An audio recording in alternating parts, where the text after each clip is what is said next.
ఇది కదా ఆఫర్ అంటే ఇప్పుడు ఎంత కొంటే అంత ఫ్రీ. విఆర్ఆ fine silver jewellery, Jubilee Hills check post, Hyderabad.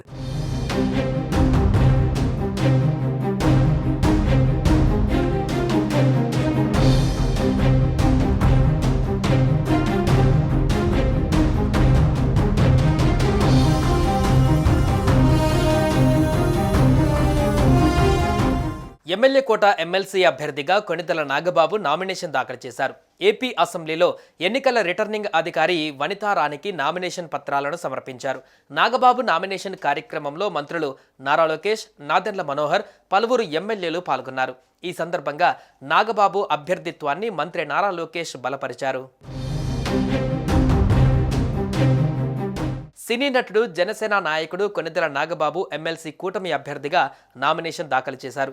ఏపీలో ఖాళీ కానున్న ఎమ్మెల్యే కోట ఎమ్మెల్సీ అభ్యర్థిగా జనసేన అధ్యక్షుడు డిప్యూటీ సీఎం పవన్ కళ్యాణ్ నాగబాబు పేరును ప్రకటించారు.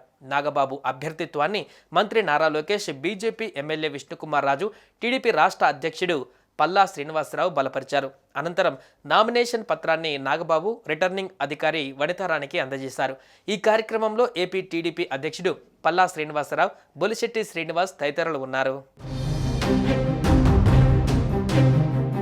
నాగబాబు అభ్యర్థిత్వాన్ని ప్రతిపాదిస్తూ జనసేన పార్టీకి చెందిన 10 మంది ఎమ్మెల్యేలు కూడా సంతకాలు చేశారు. మంత్రి నాదెండ్ల మనోహర్ స్వయంగా ఈ బాధ్యతను తీసుకున్నారు.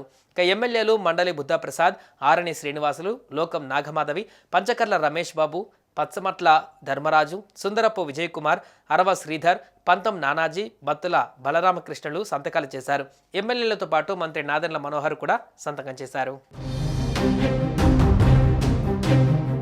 ఇక కూటమి నుంచి మరో 4 ఎమ్మెల్సీ అభ్యర్థులను ఖరారు చేయాల్సి ఉంది. ఇందుకోసం సీఎం చంద్రబాబు కసరత్తు చేస్తున్నారు. 4 స్థానాల కోసం భారీ స్థాయిలో ఆశావాహులు ప్రయత్నాలు చేస్తున్నారు. సామాజిక సమీకరణాల ఆధారంగా అభ్యర్థులను ఎంపిక ప్రక్రియ కొనసాగుతుంది. అయితే గతంలోనూ పొత్తులో ఉన్న పార్టీలతో కలిసి అందరూ ఒకే ముహూర్తంలో అభ్యర్థుల నామినేషన్లు దాఖలు చేసిన సందర్భాలు ఉన్నాయి. ఇప్పుడు నాగబాబు నామినేషన్ దాఖలు చేశారు. మిగిలిన 4 అభ్యర్థిత్వాలు త్వరలోనే ఖరారు చేసే అవకాశం ఉందని తెలుస్తోంది.